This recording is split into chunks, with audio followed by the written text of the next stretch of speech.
भगवान नर नारायण ने कहा, सामान्य ब्रह्मऋषि शिरोमणि, तुम चित्त की एकाग्रता, तपस्या, स्वाध्याय, संयम और मेरी अनन्य भक्ति से सिद्ध हो गए हो। तुम्हारे इस आजीवन ब्रह्मचर्य व्रत को की निष्ठा देखकर हम तुम पर बहुत ही प्रसन्न हुए हैं। तुम्हारा कल्याण हो। मैं समस्त वर देने वालों का स्वामी हूँ, इसलिए तुम अपना अभिष्ट वर मुझसे मांग लो। मार्कंडेय मुनि ने कहा, देव देवेश, शरणागत भयहारी अद्भुत, आपकी जय हो, जय हो। हमारे लिए बस इतना ही वर पर्याप्त है कि आपने कृपा करके अपने मनोहर स्वरूप का दर्शन कराया।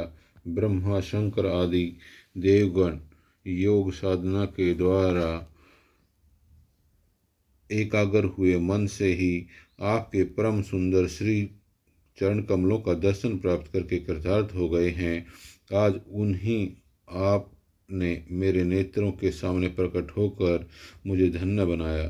पवित्र कीर्ति, महानुभावों के श्रोमणि कमल नयन, फिर भी आपकी आज्ञा के अनुसार मैं आपसे वर मांगता हूँ। मैं आपकी वह माया देखना चाहता हूँ जिससे मोहित होकर सभी लोग और लोकपाल अद्वितीय वस्तु ब्रह्मा में अनेक प्रकार के भेद विभेद देखने लगते हैं।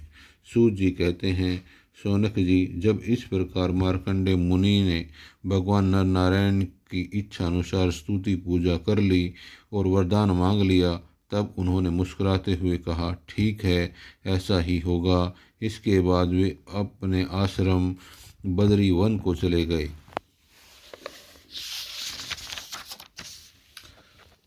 मार्कंडेय मुनि अपने आश्रम पर ही रहकर निरंतर इस बात का चिंतन करते रहते कि मुझे माया के दर्शन कब होंगे।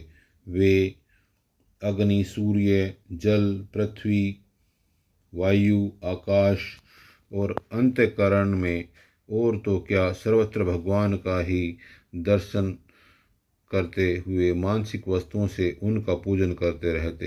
कभी कभी तो उनके हृदय में प्रेम की ऐसी बहाड़ आ जाती कि वे उसके प्रवाह में डूबने उतरने लगते। उन्हें इस बात की याद न रहती कि कब, कहाँ, किस प्रकार भगवान की पूजा करनी चाहिए।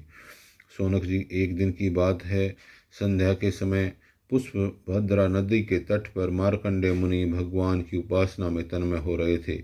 ब्रह्मांड उसी समय एकाएक बड़े जोर की आंधी चलने लगी। उस समय आंधी के कारण बड़ी भयंकर आवाज़ होने लगी और बड़े विकराल बादल आकाश में मंडराने लगे। बिजली चमक चमक कर